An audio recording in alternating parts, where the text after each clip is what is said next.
पाकिस्तान में ईद उल अज़हा 31 जुलाई को होने का इम्कान। पाकिस्तान में नए चांद की पैदाइश 20 जुलाई को होगी।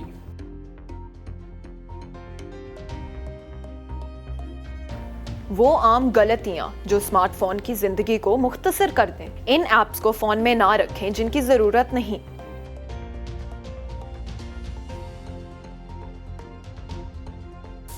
पाकिस्तानी ड्रामों के जवाल के जिम्मेदार कौन? इंडस्ट्री में लोग प्रोफेशनलिज्म से नावाकिफ हैं।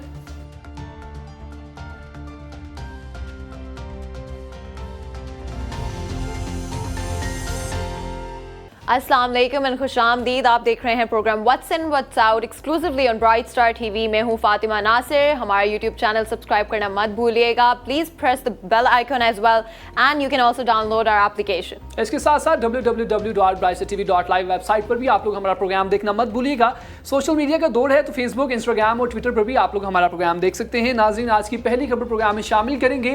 ईद उल फितर आपको पता है गुजर चुकी है, ईद उल अज़हा आने वाली है, तो ये खबर भी ईद उल अज़हा के बारे में है। आपको बताएं कि पाकिस्तान में ईद उल अज़हा 31 जुलाई को होने का इम्कान जाहिर हो गया है। महकमा मौसमियात के जारी बयान के मुताबिक पाकिस्तान में ईद उल अज़हा 31 जुलाई रोज़ जुमा को होने का इम्कान है। महकमा मौसमियात के मुताबिक ज़िलहज के नए चांद की पैदाइश 20 जुलाई को पाकिस्तानी वक्त के मुताबिक रात 10:33 पर होगी। और पाकिस्तान में हमेशा ईद जब आने वाली होती है, मेरा ख्याल है कि हमेशा इस तरह से बातें चल रही होती हैं और डिबेट चल रही होती है कि ईद आखिर होने कब वाली है। और इस स्टोरी में भी जो हम बात करें वो ईद से रिलेटेड ये है कि इस दफ़ा कहा जा रहा है कि 31 जुलाई को जो है वो ईद होगी। लेकिन हमेशा की तरह हमें अभी से पता है कि आगे चल के जो है हो सकता है कि हम लोग सुने कि ईद जो है वो उसकी तारीख का, ऑब्वियसली बिकॉज हम जब तक करीब नहीं पहुंच जाते हमें पता नहीं होता एग्जैक्टली कि कब किस तारीख को ईद जो है सेलिब्रेट की जाएगी। फवाद चौधरी साहब को हमेशा से पता होता है क्योंकि उन्होंने पहले भी ईद उल फितर के बारे में जो पेशगोइयाँ की थी वो भी सच थी। और ईद उल अज़हा के बारे में उन्होंने तभी ट्वीट्स कर दिए थे कि ये जो ईद है हमारी जो पेशरफ्त है उसमें जो साइंस एंड टेक्नोलॉजी के हवाले से उन्होंने जो भी इकदाम किए हैं उसके मुताबिक ये ईद उल अज़हा जो है वो 31 जुलाई को ही होगी।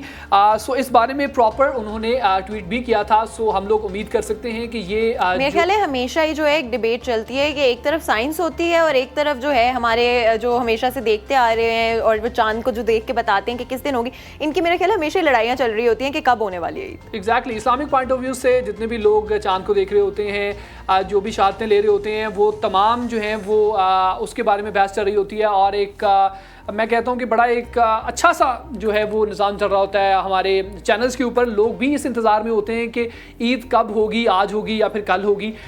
सो इस बारे में जो है वो नाज़रीन मज़ीद बात करेंगे। लेकिन फातिमा, मैं आपसे ये पूछना चाह रहा हूँ जी कि कुछ ऐसी गलतियाँ होती हैं इंसान की ज़िंदगी में जो कि वो अनइंटेंशनली कर रहा होता है, उसको उस बारे में पता ही नहीं होता है। वो ये सोचता है कि ये गलतियाँ मैं नहीं कर रहा, क्योंकि होता ये है कि आप कभी कभी डीप इनसाइड आपको पता ही नहीं होता कि आप लोग एक काम कर रहे हैं और उस काम के नतीजे में बहुत सारे नुकसान हो रहे हैं। क्लेवरली जो है ना हमारी जो पिछली स्टोरी थी उसको नेक्स्ट स्टोरी के साथ कनेक्ट कर दिया। और जो हमारी नेक्स्ट स्टोरी है वो इसी बारे में है कि किस तरह की ऐसी गलतियाँ हैं जो कि हमने अपनी रोज़मर्रा की ज़िंदगी में हम लोग कर रहे होते हैं, स्पेशली स्मार्टफोन्स के साथ और टेक्नोलॉजी के साथ जो हम लोग इस्तेमाल करते हैं ऑन अ डेली बेसिस, जिनकी वजह से हम लोग अनइंटेंशनली अपने सेल फोन्स हो गए, हमारे जो डिवाइसेस हो गए, उनकी जो बैटरी लाइफ है उसको इफेक्ट कर रहे हैं, जो उनकी ओवरऑल एक लाइफ होती है उसको हम इफेक्ट कर रहे हैं। जी हाँ नाज़रीन, इस बारे में आपको बताएंगे कि कौन कौन सी आप गलतियां करते हैं अपने डिवाइसेस, आपके मोबाइल फ़ोन्स के ऊपर। सबसे पहले आपको बताएं कि नोटिफिकेशंस के लिए वाइब्रेशन को तरजीह देना, यानी कि जब आप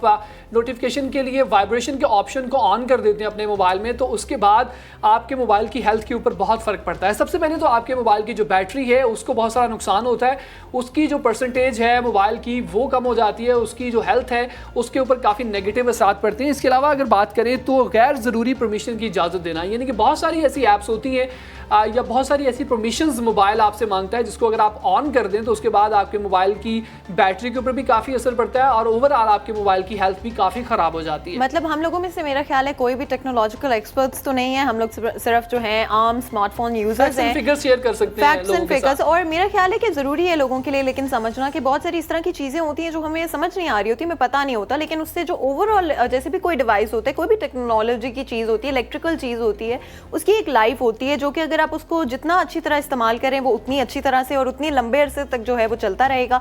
इसी तरह स्मार्टफोन्स की बात करें तो आपने वाइब्रेशन की बात की, अननेसेसरी परमिशंस की बात की, क्योंकि वो बैकग्राउंड के अंदर जो है आपकी बैटरी लाइफ को कंज्यूम करते रहते हैं। इसके अलावा फातिमा ऐप्स की भी बात कर लेते हैं कि कुछ ऐसी ऐप्स होती हैं आपके मोबाइल में जिनको आप डाउनलोड तो कर लेते हैं लेकिन लेकिन उसके बाद एक दफ़ा इस्तेमाल करने के बाद दोबारा से आप उनको इस्तेमाल करने की जरूरत नहीं करते, और जिस वजह से वो ऐप्स आपके मोबाइल के मेरे ख्याल है इस बात के लिए हम सब गिल्टी हैं, जितने भी लोग, आई एम श्योर कि व्यूअर्स में से भी बहुत सारे लोगों के, मैं तो जरूर कुछ, मैंने ऐसी 10-15 ऐसी ऐप्स हैं जो कि मेरे मोबाइल के अंदर सिर्फ 10-15, मेरे ख्याल है लोगों के पास कोई फोल्डर्स भरे होते हैं जहाँ पे इतनी एप्लीकेशंस आपने बस जमा की होती हैं, और ऑब्वियसली उससे आपकी बैटरी लाइफ भी इफेक्ट होती है, आपकी जो मेमोरी कंजम्पशन है वो भी ज्यादा होती है, ओवरऑल लाइफ जो है आपके डिवाइस की बहुत ज्यादा इंपैक्ट होती है इन सारी चीजों से। उसको जब हम इस्तेमाल नहीं करते तो फिर हमारे मोबाइल की बैटरी के ऊपर काफी असर पड़ता है। और हम टेक्नोलॉजी की यहाँ पर बात करें, स्मार्टफोन्स की बात करें, तो स्मार्टफोन्स के अंदर हम क्या क्या देखते हैं? हम स्मार्टफोन्स में हम गेम्स खेलते हैं, स्मार्टफोन्स का हम इस्तेमाल इसलिए भी करते हैं कि हम लोग हमारी जो आजकल वेबसाइट्स हैं उनको हम इस्तेमाल कर सकें और हम उन तक जो है वो रसाई हासिल कर सकें, उनमें हम अच्छे हो सकें।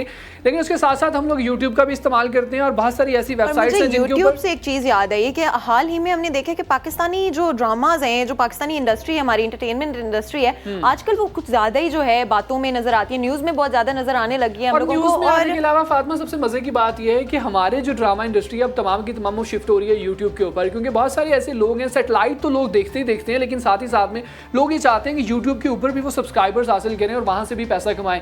अर्थरुल ड्रामे की यहाँ पर बात करेंगे और साथ ही साथ में वो तमाम एक्टर्स पाकिस्तान के जो कि अर्थरुल ड्रामे के ऊपर जो है वो तनकीद करते रहते हैं। पहले भी हमने आपको एक एक्टर के बारे में बताया था जिन्होंने अर्थरुल ड्रामे के ऊपर तनकीद की। शान शाहिद के बारे में बात करें तो उन्होंने भी एक तनकीद की कि हमारे जो ड्रामाज हैं वो नहीं बन रहे इस जैसे, हम इतना पैसा नहीं लगा रहे, हम प्रोडक्शन हाउसेस नहीं बना रहे। लेकिन शान खुद इस काम में आगे आने की जो है वो जुर्रत नहीं कर रहे थे और बहुत सारे ट्वीट्स भी किए गए उनके बारे में। अब बात करेंगे नुमान एजाज, जो कि ड्रामा इंडस्ट्री के हीरो माने जाते हैं, उस ड्रामा इंडस्ट्री के वो कहते हैं कि एक्टिंग के गॉड माने जाते हैं। उनको कहा जाता है कि इन जैसी एक्टिंग कोई नहीं करता।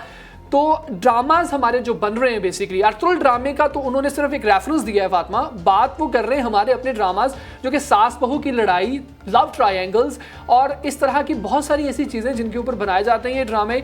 ये जो ड्रामाज बनाए जा रहे हैं ये अब उन ड्रामाज की तरह नहीं है जो कि पहले बनाया जाए। और मेरा ख्याल है कि सबसे इर्तुकुल जो ड्रामा है उसने एक तरह से जो है आई ओपनिंग रहा है पाकिस्तानी सोसाइटी के लिए, क्योंकि हम उससे पहले तक सिर्फ पाकिस्तानी ड्रामेज देखते आए थे और उससे या इंडियन ड्रामे हम लोग देख रहे थे, जिनके बाद जो है एक तरह से आपका वही व्यू जो है लिमिट हो जाता है। लेकिन इर्तुकुल की वजह से फॉर द फर्स्ट टाइम हम लोगों ने एक्सपीरियंस किया कि ऐसे ड्रामे भी बन सकते हैं जो कि सिवाय सास बहू और घर के झगड़े वगैरह जो है उनके अलावा किसी चीज़ के बारे में बात करें। और पाकिस्तान में इट्स इमिनेंट नाउ कि हम लोग इस तरह की चीज़ों पर काम करें। और मेरे ख्याल है ये जो रोज़ हम तनकीद सुनते हैं पाकिस्तानी ड्रामा इंडस्ट्री के बारे में या फिल्मों के बारे में, ये इसी का अंदेशा है कि लोग जो हैं कुछ नए चीज़ों के लिए तैयार हैं, कुछ नए मटेरियल के लिए तैयार हैं हमारी ड्रामा इंडस्ट्री की तरफ से। यहाँ पर बड़ा ज़रूरी है कि हम लोग नुमान एजाज का जो पॉइंट ऑफ व्यू है उसको भी शेयर करें कि वो कहते हैं कि बेसिकली आजकल सास बहू की लड़ाइयों से ड्रामे आगे नहीं जा रहे। पुराने ज़माने में ये होता था कि वो तमाम कल्चरल वैल्यूज़, वो तमाम बिलीव्स और नॉर्म्स दिखाई जाती थी। दूसरे जो हमारे सूबे हैं उनका जो कल्चर था उसको पोर्ट्रे किया जाता था, जिससे ये होता कि एक इंसान घर बैठा दूसरे सूबों के जो कल्चर्स हैं, उनकी जो ड्रेसिंग सेंस है, उनके जो त्यौहार हैं उनके बारे में जानता था, उनको नॉलेज मिलता था। लेकिन आजकल क्योंकि ड्रामाज एक ही तरह के बन रहे हैं, एक ही तरह का सब्जेक्ट है, तो बहुत सारे जो चीज़ें हैं जो माशरे की अक्कासी करने के लिए क्योंकि हम ड्रामाज बनाते हैं तो उन चीज़ों का जो है ये भी कहा जाता है स्पेशली कि हम लोगों की इंडस्ट्री में जो है प्रोफेशनलिज्म खत्म हो गया है। नुमान एजाज का कहना ये भी था कि पूरी जो हमारी आज की एंटरटेनमेंट इंडस्ट्री है वो सॉरी और कॉम्प्रोमाइज़ पे चल रही है, बिकॉज वो रिसोर्सेज हमारे पास, इवन अगर कुछ लोगों के पास अवेलेबल भी है, आई एम श्योर कि जो प्रोड्यूसर्स हैं, एक्टर्स हैं जो बड़े, उनके पास वो रिसोर्सेज अवेलेबल है, it's high time to be work on. उसको नहीं कर सकते फातिमा। दरअसल इस बारे में अगर हम बात करने लगे तो मुझे लगता है कि 2 घंटे गुजर जाएंगे, हमारे पास इतना टाइम नहीं है। सो हम लोग यहाँ पर आप तमाम लोगों से इजाजत चाहेंगे। जाते जाते ये बताते चलेंगे आप लोग यूट्यूब चैनल हमारा सब्सक्राइब कर लीजिएगा, बेल आइकन का बटन भी दबाइएगा ताकि तमाम के तमाम नोटिफिकेशंस आपको हमारे प्रोग्राम के मिलते रहें। मुझे फातिमा को इजाजत दीजिए, अपना बहुत सारा ख्याल रखिएगा। अल्लाह हाफिज़। अल्लाह हाफिज़।